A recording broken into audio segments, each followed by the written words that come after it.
नमस्कार, जय हिंद, वंदे मातरम। आइए नजर डालते हैं आज की बड़ी खबरों पर। किसानों, मजदूरों, बेरोजगार युवाओं और महिलाओं से जुड़ी अहम अपडेट।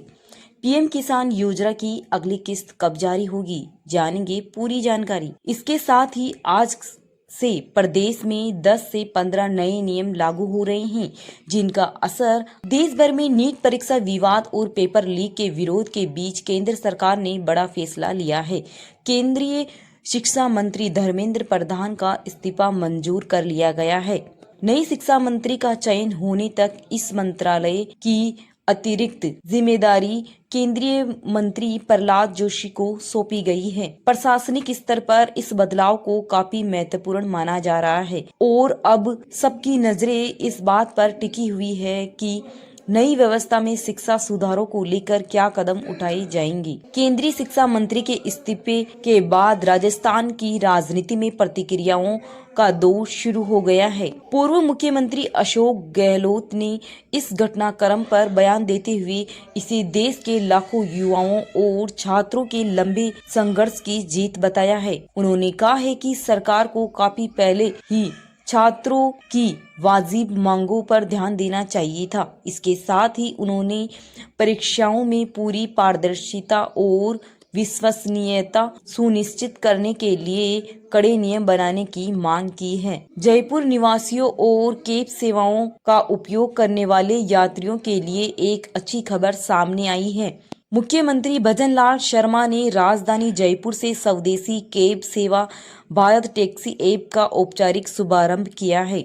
इस सेवा के शुरू होने से पहले निजी विदेशी कंपनियों को सीधी प्रतिस्पर्धा मिलने की संभावनाएं जताई जा रही हैं। सरकार के अनुसार इस व्यवस्था से वाहन चालकों को बेहतर लाभांश मिलेगा और आम यात्रियों को भी उचित दरों पर सुरक्षित परिवहन सुविधा उपलब्ध होगी। राजस्थान पुलिस प्रशासन और थानों के कामकाज में जन सहभागिता बढ़ाने के उद्देश्य से नया नीतिगत निर्णय लिया गया है। अब प्रदेश के सभी पुलिस थानों में गठित होने वाली कम्युनिटी लाइजिंग ग्रुप यानी CLG कमेटियों में राजनीतिक कार्यकर्ताओं को भी आधिकारिक तौर पर शामिल किया जाएगा। सरकार का मानना है कि इससे आम जनता और पुलिस के बीच बेहतर संवाद बनेगा, जबकि विपक्ष ने प्रशासनिक कार्यों में राजनीतिक प्रभाव बढ़ने की आशंका जताई है। राजस्थान लोक सेवा आयोग यानी RPSC की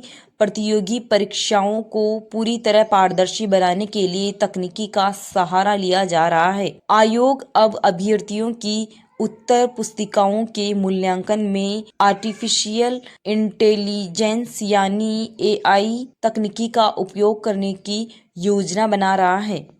इस नई व्यवस्था के लागू होने से कॉपी जांचने की प्रक्रिया अधिक निष्पक्ष होने, मानवीय गलतियों की गुंजाइश कम होने और किसी भी प्रकार की गड़बड़ी पर प्रभावी रोक लगाने की उम्मीद है। केंद्रीय शिक्षा मंत्री के इस्तीफे को लेकर जयपुर के शहीद स्मारक पर एकत्रित अभ्यर्थियों ने खुशी जाहिर की। प्रदर्शन कर रहे युवाओं और छात्रों नेताओं ने एक दूसरे को मिठाई खिलाकर अपनी बात रखी। जयपुर के अलावा कोटा, सीकर, जोधपुर और बीकानेर जैसे शहरों से भी छात्रों द्वारा उत्साह व्यक्त करने की खबरें सामने आई हैं। छात्र प्रतिनिधियों का कहना है कि भर्ती परीक्षाओं में स्थायी और व्यापक सुधार होने तक उनका प्रयास जारी रहेगा। राज्य में उच्च शिक्षा के विस्तार और निजी निवेश को प्रोत्साहित करने के लिए नियमों में संशोधन किया गया है।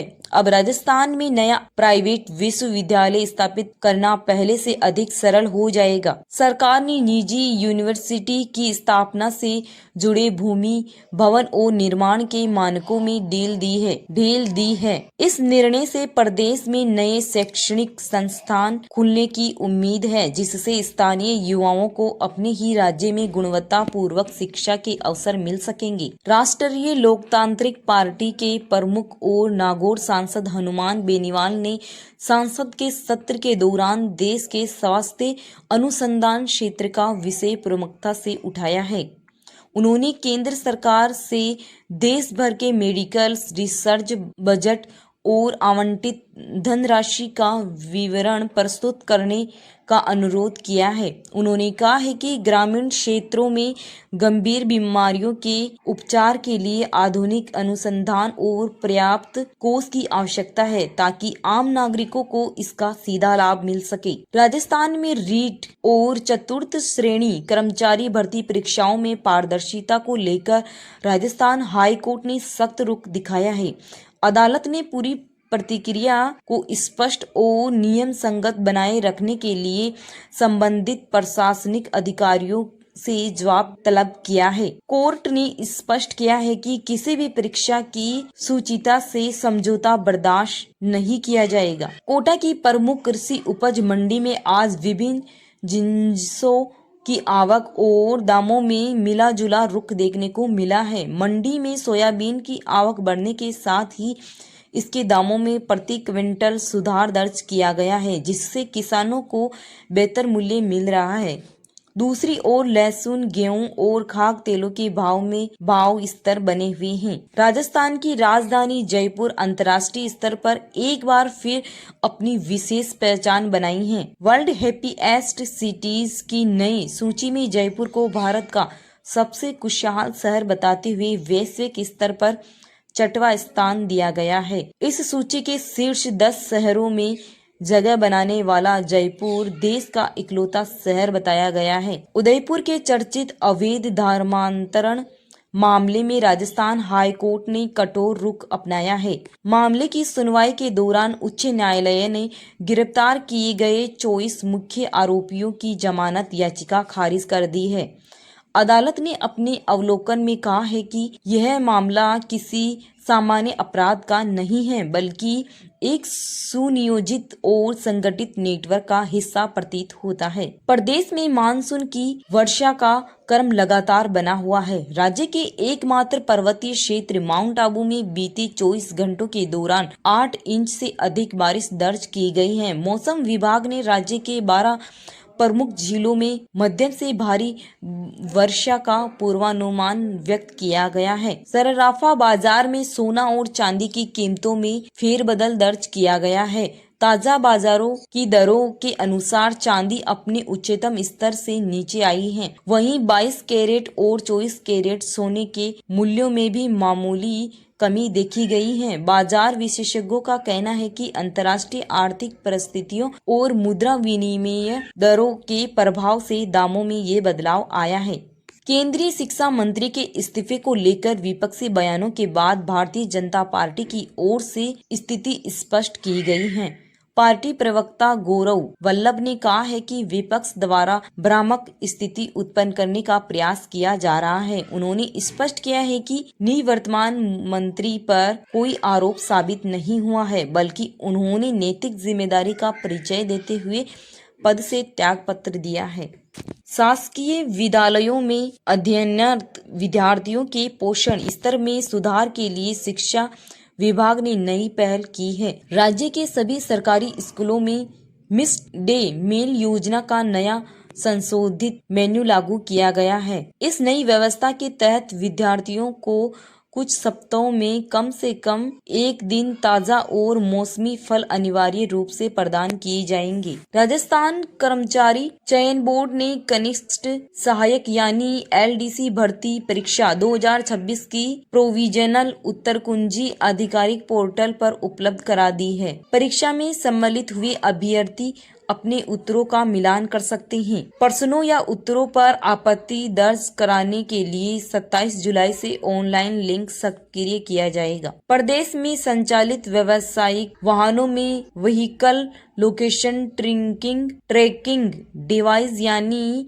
VLTD से जुड़े अनियमितताओं पर परिवहन विभाग ने कड़ा एक्शन लिया है। निर्धारित मानकों का पालन न करने वाली 9 कंपनियों को विभाग ने तुरंत प्रभाव से ब्लॉक कर दिया है। इसके अतिरिक्त गड़बड़ी में शामिल 27 अन्य कंपनियों को कारण बताने और नोटिस जारी कर जवाब मांगने। इसके अतिरिक्त गड़बड़ी में शामिल 27 अन्य कंपनियों को कारण बताओ नोटिस जारी कर जवाब मांगा गया है। भारतीय शेयर बाजार में कारोबार के अंतिम दिन उतार चढ़ाव देखने को मिला।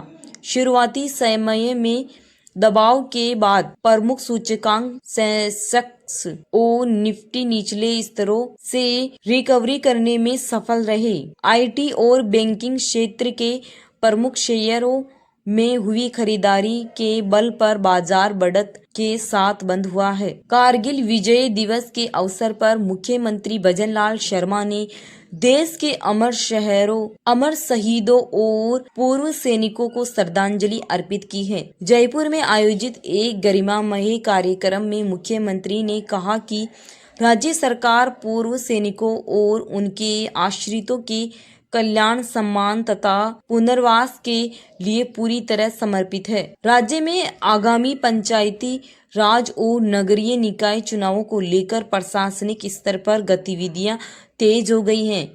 राज्य निर्वाचन आयोग ने स्वतंत्र और समयबद्ध चुनाव संपन्न कराने के लिए सभी जिला कलेक्टरों को आवश्यक दिशा निर्देश जारी किए गए हैं। जयपुर आगमन करने वाले देशी और विदेशी पर्यटकों को अब शहर में प्रवेश द्वारों पर ही राजधानी कला और संस्कृति की झलक दिखाई देगी। जयपुर नगर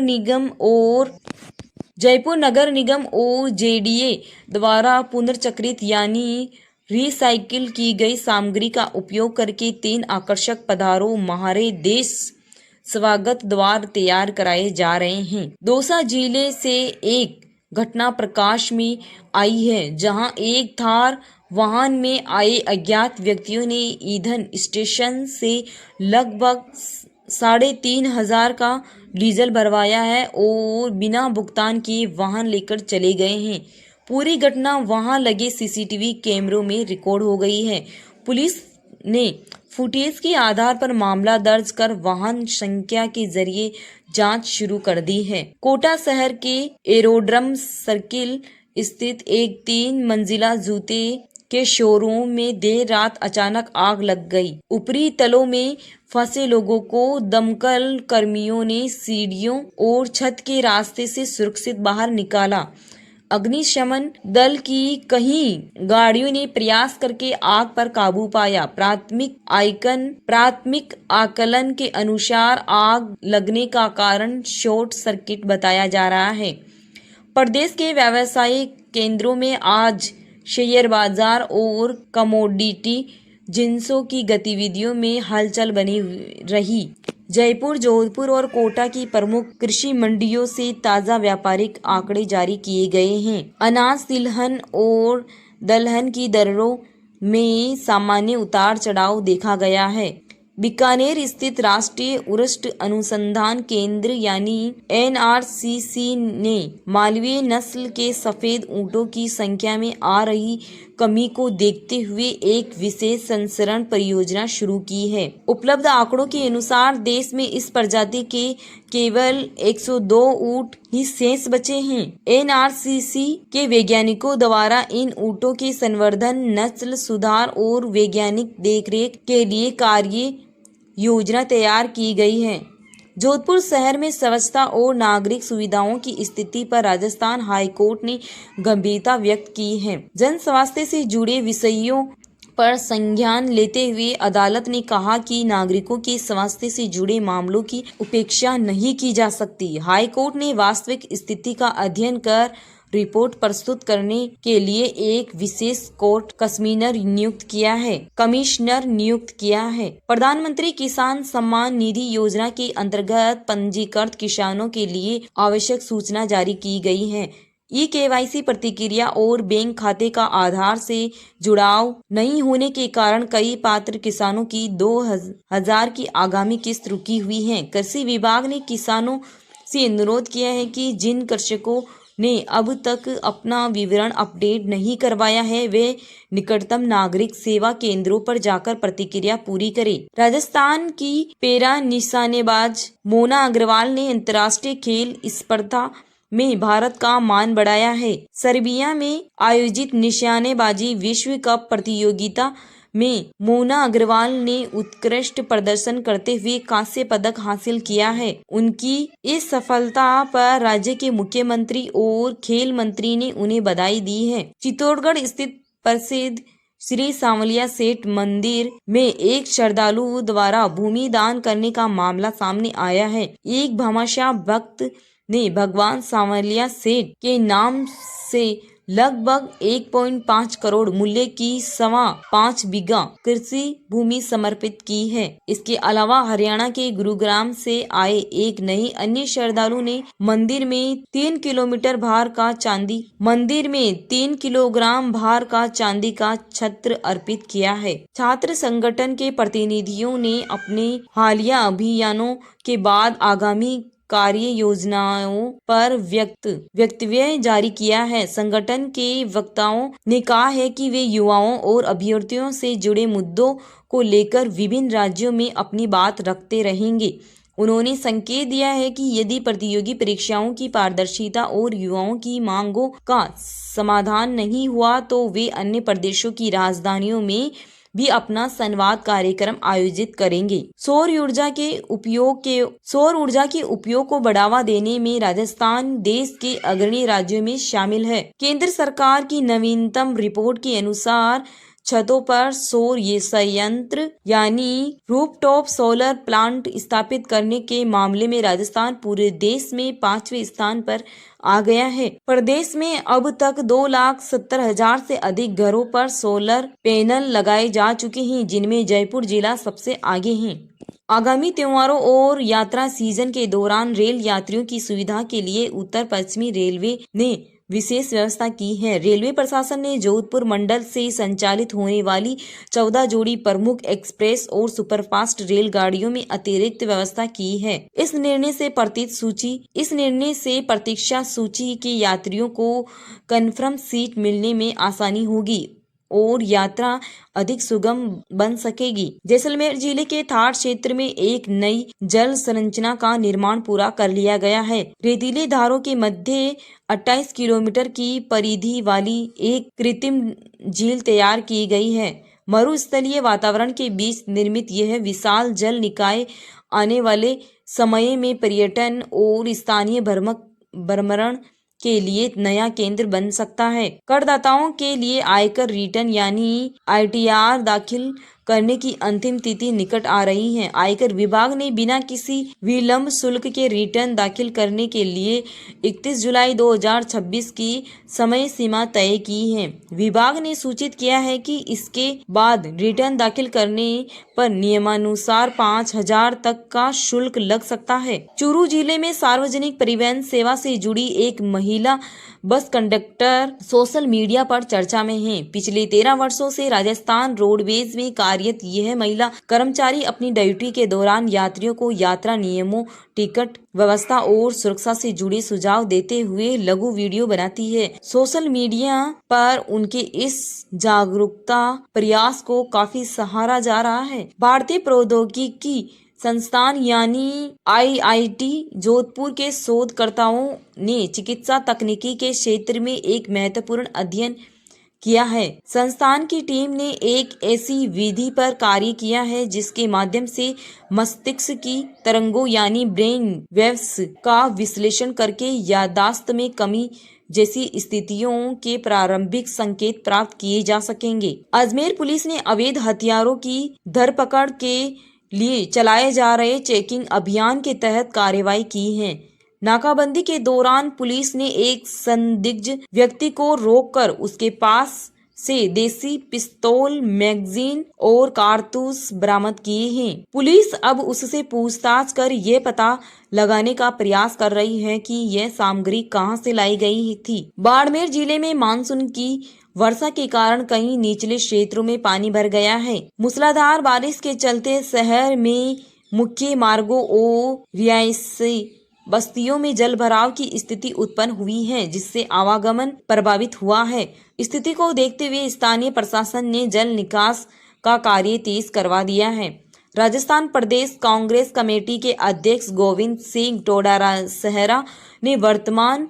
व्यवस्थाओं और युवाओं की प्राथमिकताओं को लेकर बयान जारी किया है। उन्होंने कहा है कि प्रतियोगी परीक्षाओं में पूर्ण पारदर्शिता और निष्पक्षता सुनिश्चित करना समय की मांग है। उन्होंने कहा है कि युवाओं के हितों की रक्षा के लिए नीतियां स्पष्ट और छात्र केंद्रित होनी चाहिए। झालावाड़ जिले में यातायात नियमों के पालन और सड़क सुरक्षा को लेकर प्रशासन सख्त हो गया है। सड़कों पर दौड़ रहे ओवरलोड ट्रैक्टर, ट्रॉलियों और अनधिकृत व्यवसाय वाहनों के खिलाफ जांच अभियान चलाया जा रहा है।